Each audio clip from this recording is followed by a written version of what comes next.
Hello दोस्तों, इस video में हम लोग समझने वाले हैं कि कलर ब्लाइंडनेस क्या होता है, क्यों कि फौज की जॉब में या फिर ट्रैफिक पुलिस वगैरह या फिर आज तो रेलवे में नहीं दिया जाता है जिसको कलर ब्लाइंडनेस हो जाता है। इसकी सारे प्रक्रिया समझेंगे और क्यों हो जाता है उसके बारे में भी समझेंगे। देखिए, सबसे पहले बात है कि ये बीमारी है क्या। नाम अगर पढ़िएगा तो नाम से ही पता चल जाएगा क्या है। कलर ब्लाइंडनेस, कलर माने होता है रंग, ठीक है? और ब्लाइंड माने होता है अंधा, ठीक है।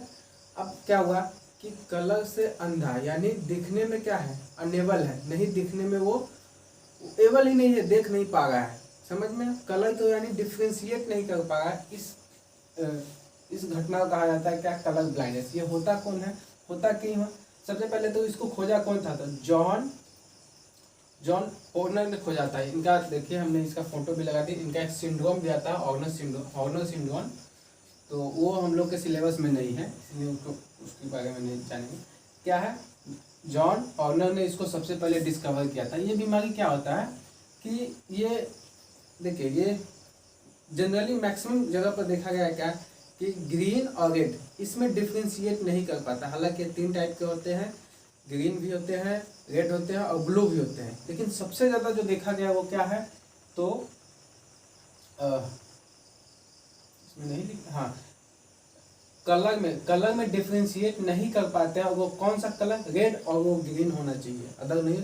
जनरल हालांकि होता है कोई भी, लेकिन जनरली जो सबसे ज़्यादा मैक्सिमम कंडीशन देखा गया है वो इसमें देखा गया है, ठीक है, कि people can not differentiate the colour red and green, ठीक है। ये क्या होता है, ये एक्स लिंक्ड डिसऑर्डर है। यानी कि इसका जो पिगमेंट, जो प्रोटीन निकलना चाहिए जिससे रेड कलर और ग्रीन कलर दिखता है हम लोगों को, वो पाया जाता है एक्स क्रोमोसोम पर। अब एक्स क्रोमोसोम तो सेक्स क्रोमोसोम है, तो वो तो इनहेरिटेंस भी होता शो करता है। इनहेरिटेंस माने कि वो अगले जनरेशन में ट्रांसफर होगा, और ट्रांसफर होगा तो जनरेशन भी बताएगा, मेल में जो जाएगा वो कैरेक्टर के फीमेल में जाएगा।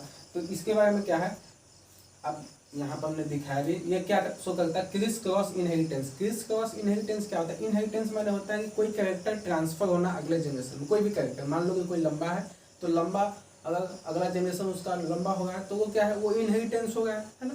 अब वेरिएशन क्या होता है, तो कोई नया कैरेक्टर आ गया, कोई भी नया कैरेक्टर आ गया उसको बोलते हैं वेरिएशन। और जेनेटिक्स क्या होता है, तो ये दोनों का कॉम्बिनेशन होता है। जेनेटिक्स में नया कैरेक्टर भी डेवलप होते हैं और इनहेरिटेंस भी होते हैं। तो ऐसे कैरेक्टर, तो ये जो होता है, ये जो कलर ब्लाइंडनेस, वो क्रिस क्रॉस इनहेरिटेंस शो करता है। क्रिस क्रॉस इनहेरिटेंस क्या होता है कि मान लो कि कोई किसी के फादर को ये बीमारी है, ठीक है, तो फादर के बाद उसका जो अगला जनरेशन में आएगा तो वो सन में नहीं आता, वो डॉटर में चला जाता है।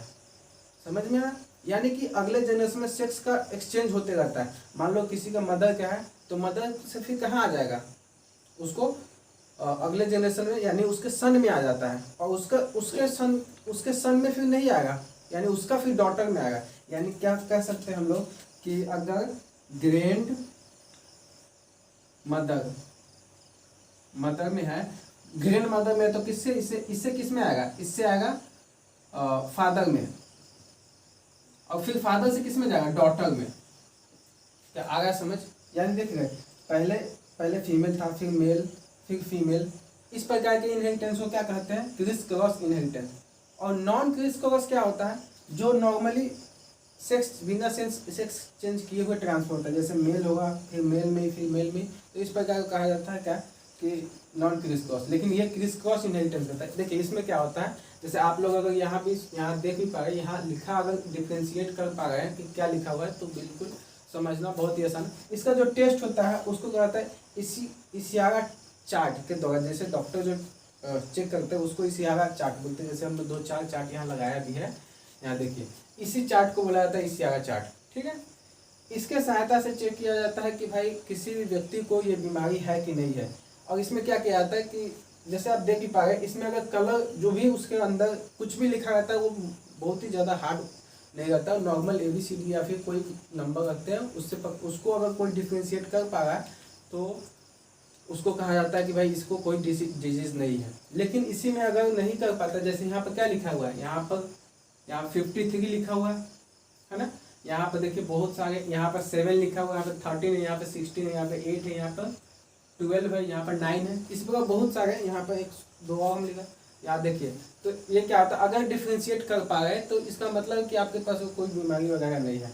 अब क्यों, ये क्या है यहाँ पर, ये इंपॉर्टेंट पॉइंट है कि इसको क्यों आर्म्ड फोर्सेस, यानी आर्म्ड फोर्सेस में थल सेना, जल सेना और वायु सेना, यानी आर्मी, एयरफोर्स और नेवी तीनों को रखा जाता है, और रेलवे और ट्रैफिक पुलिस इस सब में क्यों नहीं दिया जाता है।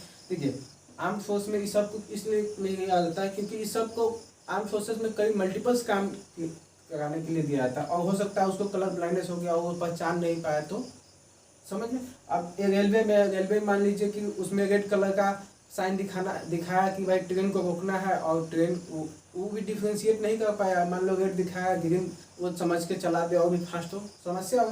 ट्रैफिक पुलिस क्यों नहीं, वही बात हो गया, जैसे रेलवे हो गया वैसे ट्रैफिक, पता चले कि रोकना है गाड़ी सबको, और वो क्या कर दिया, वो ग्रीन दिखा दिया और भी फास्ट में निकल गया सभी गाड़ी। इसके कारण इसको नहीं दिया जाता है, पहले टेस्ट किया जाता है कि भाई आपके पास ही। और देखिए इसका वो सभी जगह जहाँ पर कलर की बात हो जाए वहाँ पर इसको नहीं लिया, ये ऐसे व्यक्ति को नहीं लिया जाता है।